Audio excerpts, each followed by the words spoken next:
Hello students and welcome to Best Learning Classes. Today we are going to discuss the questions of the chapter Dissolution of a Partnership Firm. So let's get started from question number 5. Realization expenses were 10,000 and paid by the firm on behalf of Alok, a partner with whom it was agreed at 7,500. देखो जो realization के expenses हुए हैं वो total 10,000 के हो गए हैं. वो firm ने आलोक के behalf पे करे हैं जो कि एक पार्टनर है और अग्री कितने पे हुआ था स्टूडेंट्स 7,500 पे. अब देखो सबसे पहले हमने अपना गोल्डन रूल पढ़ा हुआ है और वो गोल्डन रूल क्या था कि all expenses debit, right, debit all expenses and losses, ये हमने पढ़ा था ना. तो वही सेम चीज हम यहाँ पे भी करेंगे. देखिए हमें पहले एक्सपेंसेस को डेबिट करना है because debit all expenses and losses. तो पहले मैंने अपने एक्सपेंसेस को डेबिट कर दिया. Realisation expenses debit. अब देखो आलोक है उसके साथ अग्री हुआ है. कितने पे अग्री हुआ था स्टूडेंट्स? उसके साथ हमारा जो अग्रीमेंट हुआ है वो 7,500 पे हुआ है. तो यहाँ लिख दो आलोक कैपिटल अकाउंट. मैम डेबिट क्यों किया? क्योंकि स्टूडेंट अगर वो पे करेगा तो उसका कैपिटल अकाउंट डेबिट होगा ना. वो कह रहा है मैं 7,500 ही पे करूंगा. ठीक है, उसने ये चीज कह दी और वो हमें कह रहे हैं कि जो हमारी फर्म है उसने पे किया है. फर्म किसके थ्रू पे करेगी? बैंक के थ्रू ही पे करेगी. और एक्सपेंसेस हमें टोटल 10,000 के बोले हुए हैं. तो बाकी कितना आ गया? 2,500. वो हमने यहाँ पे लिख दिया. दोबारा समझ लो, डेबिट और एक्सपेंसेस एंड लॉसेस होता है तो एक्सपेंसेस तो पहले डेबिट होंगे. आलोक को कहा है कि तू पे कर. अग्रीमेंट उससे हमारा 7,500 तक का हुआ है. तो अगर वो पे करेगा तो उसका कैपिटल अकाउंट कम होगा. कम करने के लिए डेबिट कर दिया. फर्म पे कर रही है बिहाफ ऑफ आलोक पे. तो फर्म कैसे पे करेगी? या तो बैंक या कैश के थ्रू. मैंने बैंक लिख दिया. अमाउंट ये दोनों आपको क्वेश्चन में गिवन थे और ये मैंने बैलेंसिंग फिगर के फॉर्म में निकाल दिया. राइट. तो रियलाइजेशन एक्सपेंसेस पेड. ठीक है, पेड हो गए. कैसे हुए वो मैंने आपको पूरा एक्सप्लेन कर दिया. क्लियर है. उसके बाद वो हमें नेक्स्ट वाले में बोल रहे हैं कि रियलाइजेशन एक्सपेंसेस 5,000 के थे और ये अग्री हुआ था कि 2,000 के फॉर्म पे कर देगी और बाकी का जो भी बैलेंस होगा वो रविंदर पे करेगा.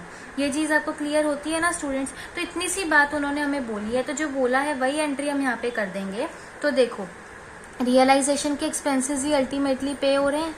राइट. तो रियलाइजेशन अकाउंट डेबिट. और कैसे होंगे पे? बैंक के थ्रू ही होंगे. और बैंक कितना, फर्म कितना दे रही है? 2,000 ही तो दे रही है. तो वो सिंपल सा आपने यहाँ पे लिख दिया. राइट. उसके बाद स्टूडेंट वो हमें नेक्स्ट में बोल रहे हैं कि डिसोल्यूशन एक्सपेंसेस 10,000 के थे और अमित ने पे करे हैं on behalf of the firm. देखो एक चीज का ध्यान रखो, अगर कभी भी कोई भी पार्टनर फर्म के बिहाफ पे करेगा ना तो बाद में फर्म को उसे देना पड़ेगा. ठीक है, तो हम वही यहाँ पे भी करेंगे. देखो रियलाइजेशन अकाउंट डेबिट. अब देखो अमित ने पे करे तो मुझे उसे देना भी तो पड़ेगा. तो इसलिए मैंने अमित के कैपिटल अकाउंट को यहाँ पे क्रेडिट करके बढ़ा दिया क्योंकि 10,000 रुपए मुझे उसे देने पड़ेंगे क्योंकि उसने फर्म के बिहाफ पे किया है. ठीक है, तो देखो आप क्या लिखोगे कि जो रियलाइजेशन एक्सपेंसेस है ना वो पे किसने कर दिए? पे तो अमित ने करे हैं पर वो बॉन्ड किसके थ्रू होंगे? फॉर्म के थ्रू. तो कि फॉर्म ही कह रही है कि अल्टीमेटली बेशक तूने दे दिया बट हम तेरे को दे देंगे. तो अल्टीमेटली खर्चा किसका हुआ? फॉर्म का ही हुआ. तो देखो स्टूडेंट अब हमने यहाँ पे हर तरीके का केस देखा. आधा फॉर्म दे रही है, आधा पार्टनर दे रहा है. पार्टनर के बिहाफ पे फॉर्म दे रही है या फॉर्म के बिहाफ पे पार्टनर दे रहा है. तो ये तीनों केसेस होते हैं. ठीक है. of 85,000 accepted, 40,000 as cash and investment of 43,000 in full settlement of their claim. तो क्रेडिटर्स क्या कह रहे हैं कि आप हमें 40,000 कैश में दे दो और इन्वेस्टमेंट 43,000 की दे दो, आपका हम क्लेम फिनिश कर देंगे. तो हमने ये चीज पढ़ी थी कि अगर हम कभी भी किसी लाइबिलिटी को किसी एसेट के थ्रू सेट ऑफ करते हैं तो उसकी एंट्री हम नहीं करते हैं. इट मीन्स स्टूडेंट्स यहाँ पे जितना पैसा वो कैश में ले रहे हैं उसकी एंट्री तो हम जरूर करेंगे बट जो वो इन्वेस्टमेंट एक्सेप्ट कर रहे हैं इट मीन्स वो अपनी लायबिलिटी को खत्म कर रहे हैं एक एसेट एक्सेप्ट करके, उसकी एंट्री नहीं की जाएगी. ये चीज आप नोट बना के लिख सकते हो इंपॉर्टेंट पॉइंट्स में कि कभी भी अगर मैं किसी लायबिलिटी को एसेट के थ्रू सेट ऑफ करूं या फिर वाइस वर्सा तो उस केस में उसकी कोई एंट्री पास नहीं होती है, वो यहाँ पे भी नहीं होगी. तो सिंपल सी हम एंट्री क्या करेंगे. अब अगर आपको ये ना पता हो कि आपको डेबिट क्या करना है, आपको ये चीज क्लियर है कि अगर आप कैश के थ्रू पे करोगे तो कैश अकाउंट क्रेडिट होगा ना कम करने के लिए, तो ऑटोमेटिकली आप डेबिट रियलाइजेशन अकाउंट को कर दो। क्योंकि जब भी हम लोग डिसोल्यूशन चैप्टर में कोई और अकाउंट का नेम यूज करेंगे तो वो एक ही होगा और वो है रियलाइजेशन अकाउंट। ठीक है, हमने कितना पे करना है 40,000 इन कैश। मैं सिर्फ इसी की एंट्री करूंगी, दूसरे वाले की नहीं करूंगी। ठीक है, तो आप लिख सकते हो कि बीइंग क्रेडिटर्स पेड, हमने कितना पे करा है क्रेडिटर्स को 40,000 इन कैश। ठीक है, क्लियरली हमने मेंशन कर दिया। क्लेम हालांकि हमारा पूरा फिनिश हो गया क्योंकि इन्वेस्टमेंट भी हमने दे दी है। नेक्स्ट में वो बोल रहे हैं कि क्रेडिटर 16,000 के हैं, उन्होंने 18,000 की मशीनरी एक्सेप्ट कर ली है। तो सबसे इजी क्वेश्चन, इसकी कोई एंट्री नहीं होगी क्योंकि पूरी अपनी लायबिलिटी के लिए उन्होंने एक एसेट एक्सेप्ट कर लिया है। अब कई बच्चे क्या करते हैं, देखते हैं कि भाई यहाँ तो हमें लॉस हो गया, 16,000 की उसने 18,000 की मशीनरी ले ली, 2,000 का लॉस हो गया, उसकी एंट्री करेंगे क्या? तो नहीं, बस ये ध्यान रख लो कि लायबिलिटी को एसेट के थ्रू सेट ऑफ करने पे एंट्री करनी ही नहीं है, बेशक प्रॉफिट हो, लॉस हो या कुछ भी ना हो, तो यहाँ पे भी नहीं करोगे। नेक्स्ट वो बोल रहे हैं क्रेडिटर्स 90,000 के थे, 1,20,000 की उन्होंने बिल्डिंग एक्सेप्ट कर ली और कैश हमने उन्होंने हमें दी है 30,000 की। तो स्टूडेंट अगेन वही बात, जो उन लोगों ने आपस में देखो क्या किया, जैसे क्रेडिटर्स थे ना 90,000 के क्रेडिटर्स थे, तो उन्होंने क्या किया, एक बिल्डिंग ले ली हमसे 1,20,000 की, बैलेंस कितना बचा 30,000 का, उन्होंने कहा 30,000 हम आपको पे कर देंगे। ठीक है, तो अब आप क्या करोगे, जो अगेन उन्होंने अपनी लायबिलिटी को एक एसेट के थ्रू सेट ऑफ किया है, यानी कि जो वो क्रेडिटर्स थे वो खत्म हो गए और उन्होंने क्या ले लिया, हमसे बिल्डिंग ले ली, तो ये क्या हुआ, ये आपस में सेट ऑफ ही तो हो गए ना। तो इसकी एंट्री तो नहीं करनी, बट जो कैश आ रही है उसकी एंट्री कर दो। अब कैश आएगी, एसेट आएगा, तो जब भी एसेट आता है तो वो डेबिट होता है और हमें दूसरे अकाउंट का नाम तो पता नहीं, तो हमारा एक ही फेवरेट है इस क्वेश्चन में, वो है रियलाइजेशन अकाउंट। कितना पैसा दे रहे हैं वो आपको कैश से 30,000, बस बाकी जो कुछ भी हो रहा है उसकी कोई जर्नल एंट्री पास नहीं होगी। ठीक है, तो आपको 30,000 इन कैश रिसीव हो गया। चलिए 7th क्वेश्चन में हमें बोला है कि चारू, ध्वनि, इकनूर और पवनी पार्टनर्स हैं। वो पार्टनरशिप में लास्ट ईयर से ही आए हैं और वो भी एक वर्बल एग्रीमेंट के थ्रू, मतलब उन्होंने आपस में बात की, डिसाइड किया and they come into a partnership, right. उन्होंने कैपिटल्स कंट्रीब्यूट करे हैं and to meet other financial requirements few partners also provided loan to the firm. मतलब देखो, जैसे कि सिंपली वो एक फर्म में आए तो उन्होंने कैपिटल कंट्रीब्यूट किया, साथ में अलग से कुछ लोन भी अगर फर्म को देना पड़ा तो वो उन्होंने दिया। क्योंकि जब भी देखो कोई भी एक फर्म बनेगी ना, उसमें पैसा लगता है, स्टार्टिंग में इन्वेस्ट करना पड़ता है। तो बहुत ही सिंपल सी लॉजिकल लाइन लिखी हुई है, Within a year, their conflicts arisen due to certain disagreements and they decided to dissolve the firm. अब भाई एक साल के अंदर ही उनके बीच में conflicts आने लग गए। conflicts मतलब लड़ाई होने लग गई और उन्होंने क्या डिसाइड कर लिया कि भाई लड़ाई हो रही है, फर्म को डिसॉल्व कर देते हैं, खत्म कर देते हैं। ठीक है, उसके बाद क्या हुआ, the firm had appointed Miss Kavya who is a financial adviser and legal consultant to carry on the dissolution process. उन्होंने काव्या को अपॉइंट किया है, वो एक फाइनेंशियल एडवाइजर है और एक लीगल कंसल्टेंट है कि भाई आप हमारी जो डिसोल्यूशन की प्रोसेस है उसे कैरी आउट करवाओ। ठीक है, तो देखो, in the first instance Miss Kavya had transferred various assets and external liabilities to realisation account. Due to her busy schedule, Miss Kavya has delegated this assignment to you, being an intern in her firm. On the date of dissolution, you have observed the following transaction. मतलब basically ये राम कहानी जो भी given थी, इससे हमें कोई लेना देना नहीं है, इस पर ध्यान नहीं देना है। हमें सिंपली करना क्या है, एंट्रीज पास करनी है इन सब चीजों से रिलेटेड। ध्वनि का लोन है 50,000 का, जो कि हमने उसको 40,000 पे करके खत्म किया है। तो देखो स्टूडेंट, लोन देखो, सबसे पहले एक चीज बताओ, जब अभी हम अपनी फॉर्म खत्म करना चाहते हैं तो हम क्या चाहते हैं कि हमारी जितनी भी लाइबिलिटी है वो सारी खत्म हो जाए, उनको हम पे कर दें और जो भी एसेट्स है वो हम पार्टनर्स में आपस में बांट लें। ठीक है, या फिर जो भी करना है वो करें एंड एट लास्ट जो भी प्रॉफिट या लॉस होगा वो देखेंगे। तो अभी ध्वनि का लोन है, उससे हमने पे किया, तो वो एक लाइबिलिटी थी। लाइबिलिटी को अगर मैं खत्म करूंगी तो क्या करूंगी, डेबिट करूंगी। तो मैं लाइबिलिटी को, ध्वनि के लोन को खत्म कर रही हूँ, खत्म करने के लिए मैं उसको डेबिट कर रही हूँ। मैंने कहा कि मैं उसको कुछ पैसा जो है वो बैंक के थ्रू दे दूंगी, यानी कि उसका जो लोन था ना स्टूडेंट, वो था 50,000 का, और मैंने उसको बैंक के थ्रू कितना पे कर दिया, 42,000। अब क्या, अब तो मेरी डेबिट और क्रेडिट साइड मैच ही नहीं हुई, तो मैच करने के लिए मुझे यहाँ पे 8,000 चाहिए। तो ये 8,000 कहाँ से आएगा, हमारा वही नेम अकाउंट आ जाएगा, रियलाइजेशन अकाउंट, है ना। तो ये हमने उसको पे कर दिया। तो यहाँ पे क्या हुआ कि जो ध्वनि का लोन था वो सेटल हो गया, बीइंग लोन सेटल्ड। क्लियर होती है ये चीज आपको।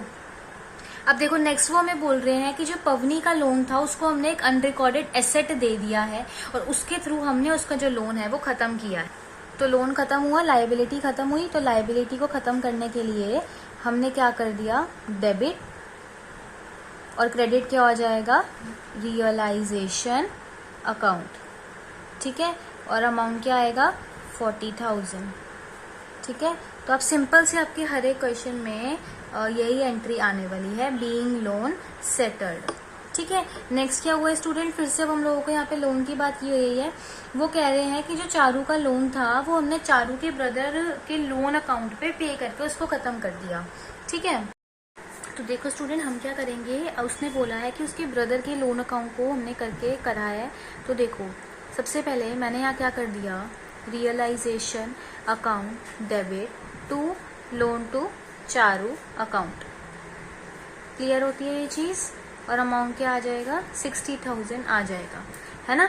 तो सिंपल सा देखो जो वो लोग क्वेश्चन में दे रहे हैं ना वही लिख दो कि loan to Charu was settled. कैसे सेटल्ड हुआ, by payment to Charu brothers loan.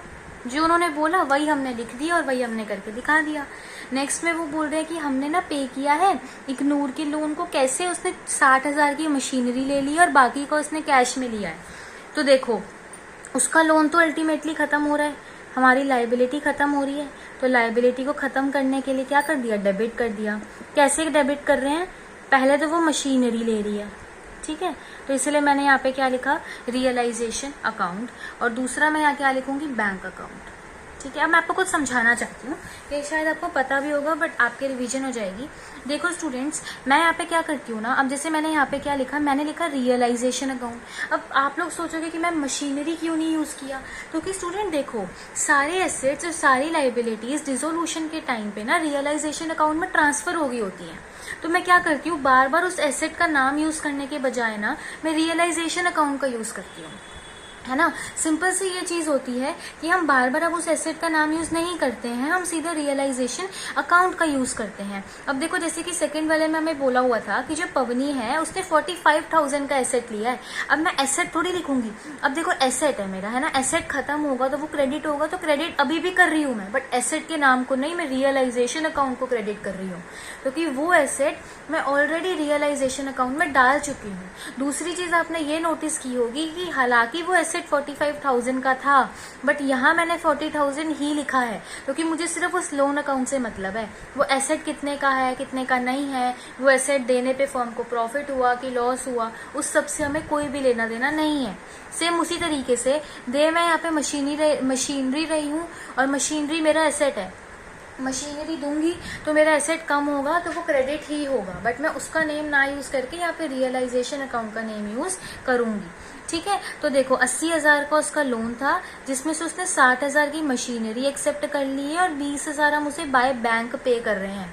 Clear हुई ये चीज। स्टिल अगर आपको कोई भी डाउट रहता है तो आप मेरे से पूछ सकते हो। तो सेम जो क्वेश्चन में लिखे आप वही लिख दोगे कि उसका लोन हमने कैसे सेटल किया है, 60,000 की मशीनरी देखी और बाकी की पार्ट पेमेंट हमने उसको बैंक के थ्रू करी है।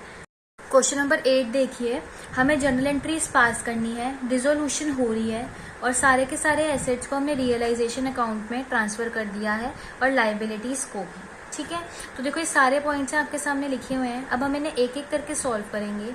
सबसे पहले हमें बोला है कि जो एसेट्स है उनको हमने सेल कर दिया है। तो देखो सेल करके पैसा कहाँ आएगा स्टूडेंट, बैंक में आएगा। तो बैंक बढ़ेगा ना, पैसा आएगा तो, और देखो बैंक बढ़ेगा तो वो डेबिट हो जाएगा, तो ऑटोमेटिकली क्रेडिट क्या कर देंगे, रियलाइजेशन अकाउंट। क्योंकि देखो अब मैं आपको हर बार लॉजिक बताऊंगी तो शायद आप कंफ्यूज भी हो जाओ। तो सबसे सिंपल तरीका यही है कि अगर आपको ये पता है कि बैंक में पैसा आएगा तो बैंक को बढ़ाने के लिए आपने डेबिट कर दिया, तो क्रेडिट ऑटोमेटिकली रियलाइजेशन अकाउंट होगा। और अगर आप रीजन जानना चाहते हो तो रीजन ये है स्टूडेंट कि जब आप एसेट को बेचोगे तो आपका एसेट कम हो जाएगा ना, जब भी एसेट कम होगा तो वो क्रेडिट होगा। तो मैं अभी भी क्रेडिट ही कर रही हूँ, बट मैं उस एसेट का नाम ना यूज करके रियलाइजेशन अकाउंट का नाम यूज कर रही हूँ, क्योंकि वो सारे एसेट्स मैं ऑलरेडी रियलाइजेशन अकाउंट में ट्रांसफर कर चुकी हूँ। अगर मैं इतना सारा बोलूंगी तो नहीं समझ आएगा, तो सबसे सिंपल मैं ऑलरेडी बता ही चुकी हूँ, राइट। तो हमने यहाँ पे क्या करा है, एसेट्स को सोल्ड करा है, तो बीइंग एसेट्स सोल्ड, राइट। चलिए सेकंड नंबर देखते हैं। सेकंड में वो हमें कह रहे हैं कि हमने लाइबिलिटीज 10,000 की पे करी है। तो देखो जब भी मैं लाइबिलिटी पे करूंगी वो मेरी खत्म होगी तो वो डेबिट होगी, इसीलिए मैंने यहाँ पे रियलाइजेशन अकाउंट को डेबिट कर दिया। और या फिर ये समझ लो कि बैंक के थ्रू पे करोगे तो एसेट कम होगा तो कम करने के लिए उसे क्रेडिट कर दिया। 10,000 रुपये हम लोगों ने लाइबिलिटी के पे करे हैं, तो बीइंग लाइबिलिटीज पेड, ठीक है। अब नेक्स्ट पे चलते हैं। नेक्स्ट में उन्होंने हमें बोला हुआ है कि जो कमीशन है 5% का वो हमने एक्स को दिया है ऑन सेल ऑफ एसेट्स, ठीक है। तो देखो अब एक्स को कमीशन दिया है, चलो ठीक है, तो रियलाइजेशन अकाउंट डेबिट, एक्स को देंगे तो उसका कैपिटल अकाउंट बढ़ेगा, बढ़ाने के लिए क्रेडिट कर दिया तो ऑटोमेटिकली डेबिट क्या हो गया, रियलाइजेशन अकाउंट हो गया। कितना देना है, वो कह रहे हैं जितना के एसेट्स बिके हैं ना उसका 5%, यानी कि 2500 का कमीशन हमने उसको दिया है। तो बीइंग कमीशन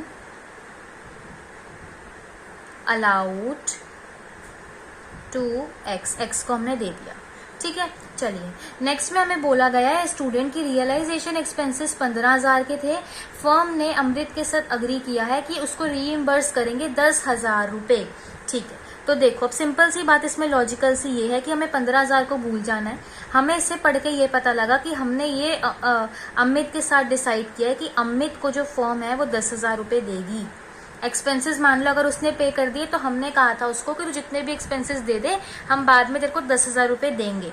तो हम उसको 10,000 रुपए दे रहे हैं तो उसका कैपिटल अकाउंट बढ़ेगा, बढ़ाने के लिए कर दिया क्रेडिट, ऑटोमेटिकली डेबिट क्या हो गया, रियलाइजेशन अकाउंट। तो बीइंग रियलाइजेशन एक्सपेंसेस रीइंबर्स्ड, ठीक है। तो कि देखो इससे क्या होता है ना स्टूडेंट, अगर हम उस पार्टनर को पे कर देते हैं ना तो अल्टीमेटली उन एक्सपेंसेस का जो बर्डन है वो कौन बियर करता है, फर्म ही बियर करती है, राइट। तो ये चीज होती है। तो अब आगे देखिए नेक्स्ट में हमें बोला गया है कि एम्प्लॉइज प्रोविडेंट फंड 10,000 रुपए का है, ठीक है। तो चलो देखो आप क्या करोगे स्टूडेंट्स, उन्होंने हमें बोला है कि एम्प्लॉय प्रोविडेंट फंड 10,000 रुपए का है, तो हम क्या करेंगे, एम्प्लॉय प्रोविडेंट फंड पे कर देंगे। मतलब कि एम्प्लॉय था वो आ गया, उसने हमें आके कहा कि जैसे कोई एम्प्लॉय को हर्ट हो जाता है तो उसे पे करना पड़ता है ना, तो वही यहाँ पे भी है। तो ये बेसिकली यहाँ पे हम एम्प्लॉय प्रोविडेंट फंड पे कर रहे हैं। पे किसके थ्रू करोगे, बैंक के थ्रू पे करोगे, तो आपका एसेट है, एसेट से अगर पे करोगे तो एसेट कम हो जाएगा और कम करने के लिए क्रेडिट कर दिया। तो सिंपल सी नरेशन आ गई कि being employ provident fund paid, ठीक है।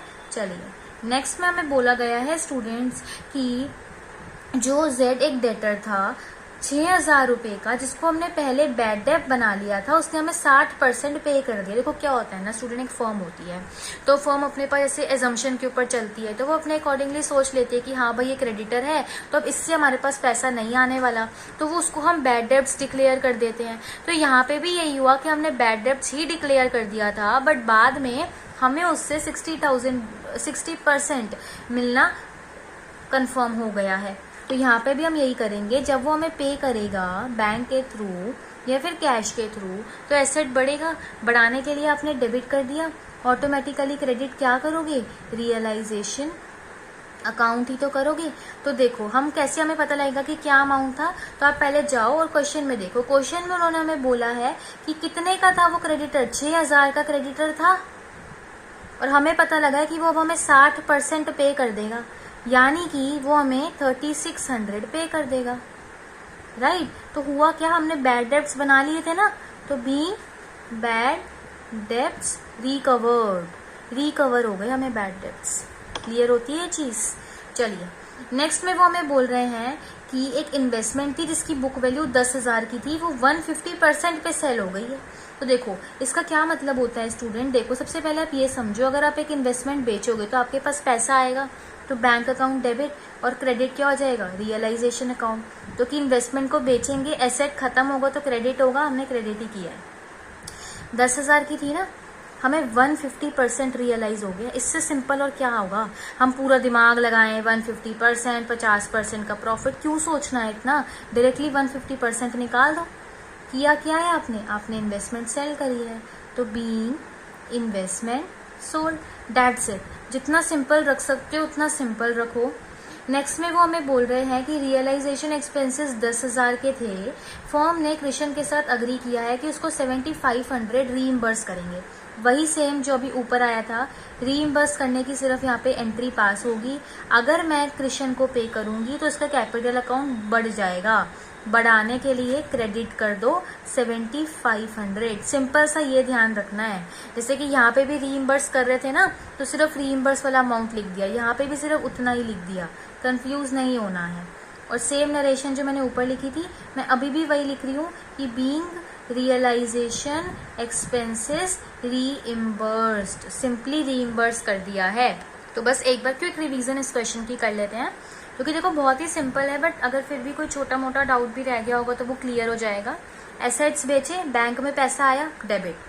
ठीक है, लाइबिलिटीज पे करी, बैंक से पैसा गया, क्रेडिट। कमीशन एक्स को दिया, उसका कैपिटल अकाउंट बढ़ा, क्रेडिट। अमित को रीइम्बर्स किया, रीइम्बर्स करेंगे उसके अकाउंट में पैसा जाएगा, बढ़ाने के लिए क्रेडिट। प्रोविडेंट फंड पे करना पड़ा, बैंक में से पैसा चला गया, क्रेडिट। बैड डेब्ट्स रिकवर हो गए, बैंक में पैसा आ गया, डेबिट। ठीक है, फिर इन्वेस्टमेंट बेची तो बैंक में पैसा आ गया, डेबिट। उसके बाद कृष्ण को हमने पे किया, उसके कैपिटल अकाउंट में पैसा चला गया, जाने के लिए क्रेडिट। क्लियर। और जो हमने छोड़ा है, जो मैंने नहीं बताया, वहां पे ऑटोमेटिकली रियलाइजेशन अकाउंट ही यूज होगा। देखो हो सकता है आपको फिर भी कोई डाउट रह गया हो तो आप मेरे से कमेंट सेक्शन में पूछ सकते हैं students. And if you find this video useful then please like, share and subscribe my channel.